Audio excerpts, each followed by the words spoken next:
Ayo ikut menjadi bagian dari perubahan besar bangsa ini bersama Sahabat Pekerja Indonesia.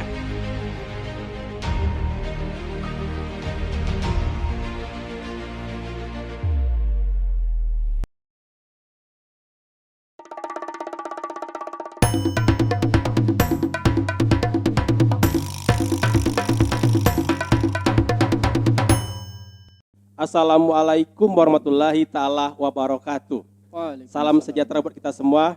Apa kabar sahabat pekerja? Semoga yang menonton video podcast ini semakin sejahtera, barokah, dan selalu bahagia. Seperti biasa bersama saya Hari Sol Putra dalam OPEK, obrolan pekerja, obrolannya yang berjiwa muda. Dan seperti biasa juga kita selalu mengundang para tokoh, para narasumber, orang-orang yang menginspirasi, mengedukasi, dan memotivasi kita. Dan hari ini kita akan undang tokoh muda kita yang kalau dibilang rising star-nya lah seperti itu. Beliau menjadi penggerak dari para pemuda baik di level spiritual ataupun level sosial. Dan kita akan langsung sapa orang yang luar biasa, Kang Ade Supriyana. Kang Ade, apa kabar Kang Ade? Alhamdulillah. Alhamdulillah. Gimana? Lancar perjalanan ya? Alhamdulillah lancar. Alhamdulillah. Ini kayak lihat tambah sumringah nih sekarang. tambah cerah gitu ya. Menjelang Ramadan ya. Menjelang Ramadan. Mudah-mudahan Ramadan kita lancar nanti. Kang Ade, ada nggak waktu Ramadan itu yang apa ya? Kalau saya tuh bilang itu titik balik ya. Ya. Ada namanya mungkin itikaf, ada mungkin kibarnya 10 hari pertama. Ya. Dari sekian hidup perjalanan Kang Ade dari akhir sampai hari ini, ada nggak momentum pas Ramadan itu Kang Ade? Apa titik perubahan apa gitu?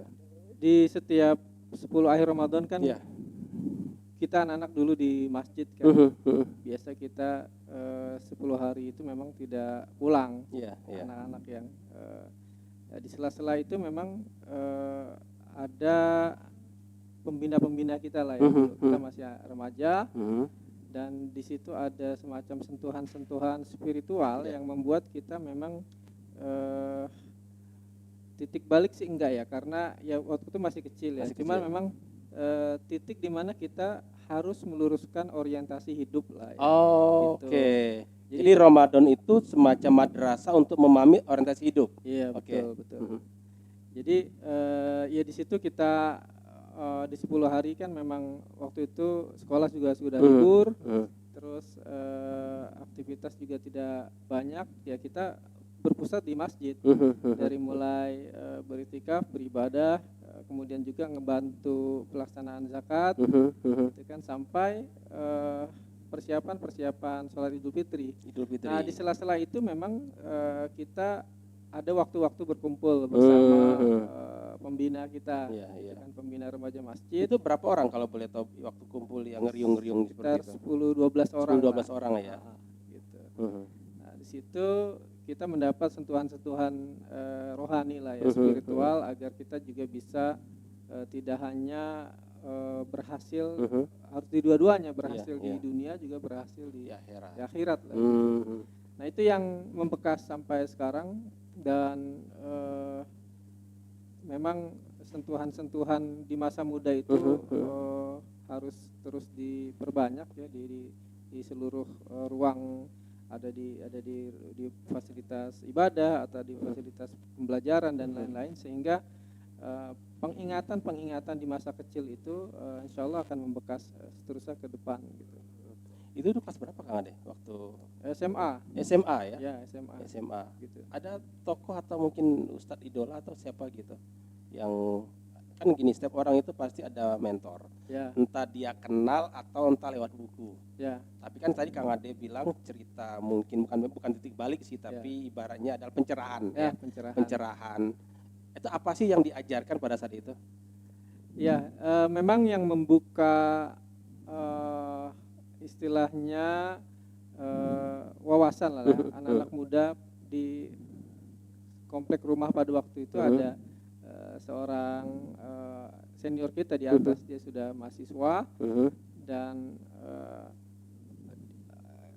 membangkitkannya itu adalah gimana kita melihat kondisi-kondisi seorang, kondisi kaum, kondisi bangsa yang memang tidak seberuntung kita. Oh, gitu. Okay. Apalagi apalagi bangsa tersebut masih dalam penjajahan misalnya, gitu kan.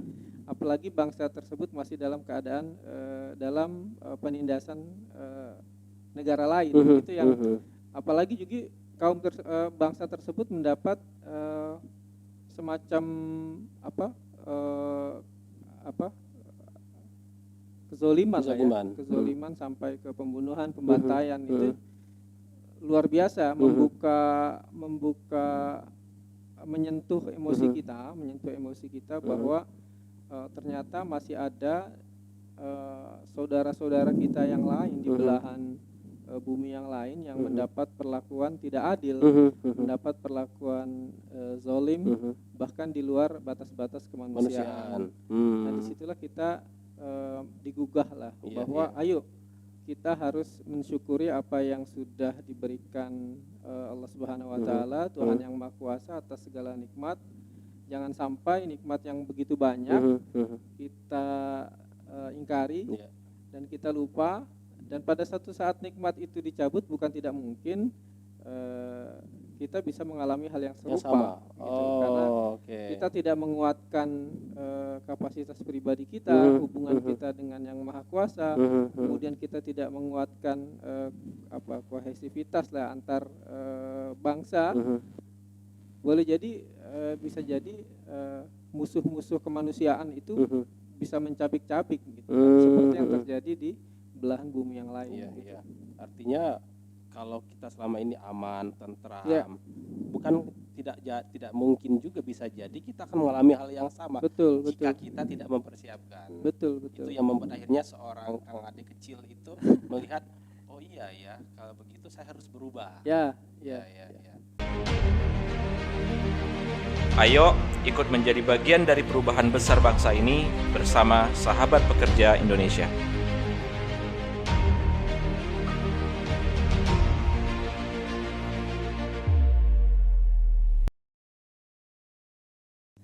Kali ini Kang Ade, kalau teman yang kalau saya itu kan ada teman-teman yang memang waktu kecil, entah itu SMP atau SMA begitu, yang hari ini tuh masih komunikasi.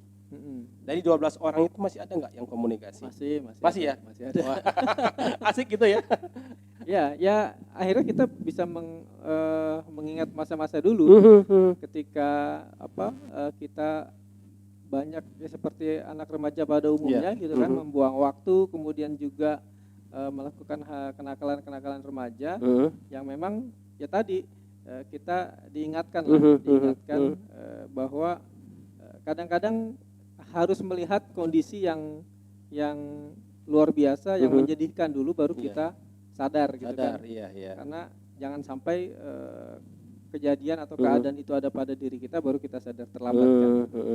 Nah, kenangan-kenangan itulah yang membuat kita sampai sekarang masih komunikasi, saling menguatkan, saling membantu jika ada yang perlu dibantu. Gitu kan. Untuk sama-sama ya menularkan lagi ke generasi berikutnya. Bahwa ini adalah pewarisan kebaikan. Kita butuh generasi yang terus mewariskan kebaikan, yang generasi selanjutnya itu harus lebih baik dari kita. Gitu. Berarti pada saat itu kan mahasiswa itu sebagai mentor Kang Ade. Ini para menti 12 orang. 12 orang. Dan hari ini sejarah berubah. 12 orang ini jadi mentor, dia punya menti lagi. Harus begitu. Harus begitu. Karena ya sebaik-baik kita yang mengajarkan Al-Quran dan juga belajar Al-Quran. Gitu kan. Sebaik-baik kita juga yang memberikan manfaat kepada orang lain. Nah, amal-amal yang memang dinilai besar di sisi Allah Subhanahu wa taala itu amal-amal yang memberikan dampak luas kepada masyarakat. Tidak hanya kepada diri sendiri gitu kan. Nah, gitu kalau misalnya kan deh, kalau kita kan kalau seorang Kang Ade itu bisa dapat pencerahan pada saat 10 hari terakhir di Ramadan. Kalau boleh sharing nih ya, kira-kira ini kan masih banyak nih orang yang merasa ya pokoknya puasa aja, ya sholat biasa aja gitu kan. Tapi kalau spirit ini Kang Ade mau cloningkan kepada teman-teman kita yang mungkin lagi masih ada yang masih SMP atau SMA pada saat seperti itu. Apa sih yang mau disampaikan ke mereka itu? Atau bagaimana menjalani 10 hari terakhir itu betul-betul agar dapat tadi pencerahan tadi? Itu gimana tuh Kang Ade? Ya titik sentuh orang beda-beda ya Kang ya. ada yang disentuh tentang kematian, dia sadar, ada yang disentuh tentang kemiskinan. Ada juga yang memang disentuh tentang keluarga gitu kan. Nah itu beda-beda, makanya mengajak orang kepada kebaikan jangan pernah bosan dan jangan pernah butuh, harus kreatif. Dilihat dulu orang itu senangnya kemana, gitu. Kemudian juga apa yang membuat dia bisa tersentuh, karena segalak-galaknya orang, secuek-cueknya orang, sesantai-santainya orang, pasti ada titik di mana dia bisa berubah karena sesuatu itu. Nah itu yang harus dicari, dan itulah seninya mengajak orang kepada kebaikan. Termasuk juga generasi Zoomer hari ini ya, yang dibilang generasi mager, malas gerak, generasi gadget gitu ya. Iya betul. Berarti sebetulnya tinggal masalah ini aja, komunikasi aja ya. Ya. Komunikasi titik sentuh tadi, ketika dia butuh tentang keluarga, kita butuh tentang keluarga. Betul. Ketika dia mungkin selama ini merasa dirinya baik-baik saja, nggak ada kemiskinan, tentu sisi titik kemiskinan. Betul. Ketika bicara mungkin tentang sebuah perubahan, tentu titik perubahannya itu. Ya kadang-kadang ya pasti tiap orang punya titik lemah. Titik lemah. Disitulah diserang. Artinya kalau misalnya yang menyerang itu adalah agen-agen keburukan, jadilah dia pengikut keburukan.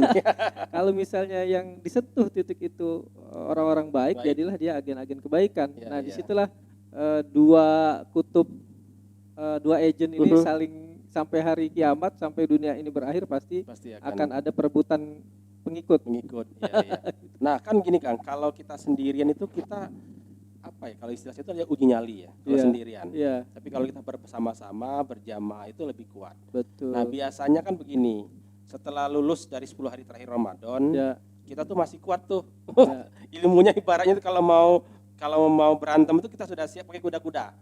Tapi kalau kita sendirian, kan bisa digigit serigala, kira-kira gitu, itu analoginya. Nah itu biar untuk tetap bisa spirit sama.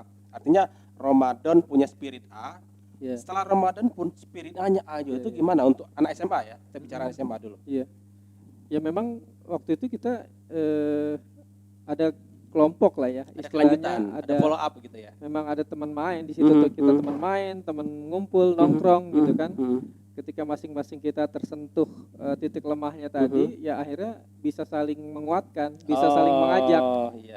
Tadinya kan kita malu-malu, mungkin anak-anak usia remaja gitu kan, anak-anak SMA ngajak ke masjid gitu kan, ngajak berbuat baik itu malu-malu kan. Ya pada akhirnya kita bisa melaksanakan itu. Gitu. Ada teman saya, ya alhamdulillah, mudah-mudahan ini amal jariah saya sampai sekarang gitu kan. Kita mengajak teman waktu itu, ayo ke masjid dong, masjid gitu kan. Akhirnya sampai sekarang dia rajin gitu kan. Nah itu ya butuh saling mengajak. Artinya pembelajaran itulah yang harus kita terus tularkan ke anak-anak kita, ke adik-adik kita, agar nggak malu untuk mengajak orang kepada kebaikan. Gitu kan. Kang Ade, kalau waktu 10 hari terakhir itu sebaiknya apa sih yang dikerjakan? Kan kita sebentar lagi mau Ramadan, ya kan? Kira-kira untuk anak-anak SMA atau yang masih remaja lah ya, kira-kira apa sih yang kita perlu kasih ke mereka dengan kondisi hari ini kan pandemi, generasi gadget, seperti apa sih sebenarnya?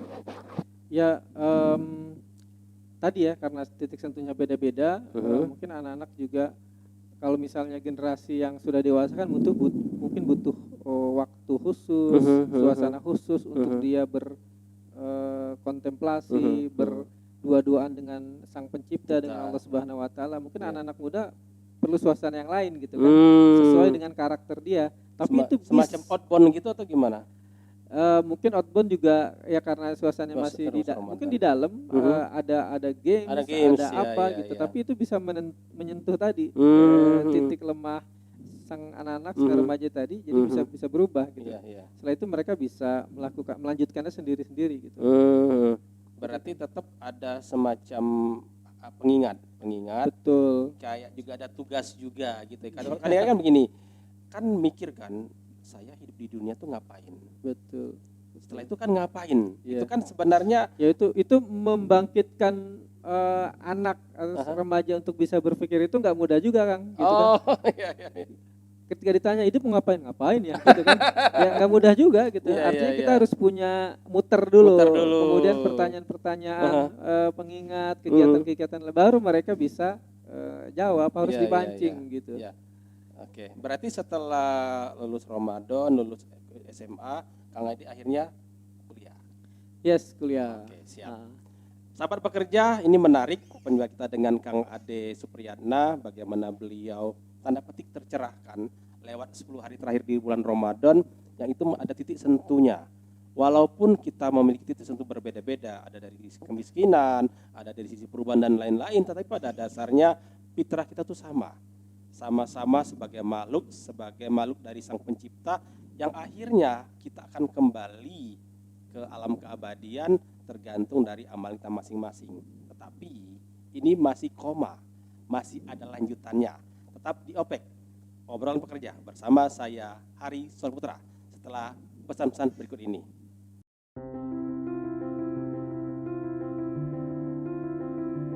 Berawal dari sebuah keprihatinan demi sebuah harapan untuk sekedar hidup layak dari para pekerja, kami belajar untuk memberdayakan diri kami sendiri. Kami bahkan belajar untuk mengadvokasi sahabat pekerja secara mandiri.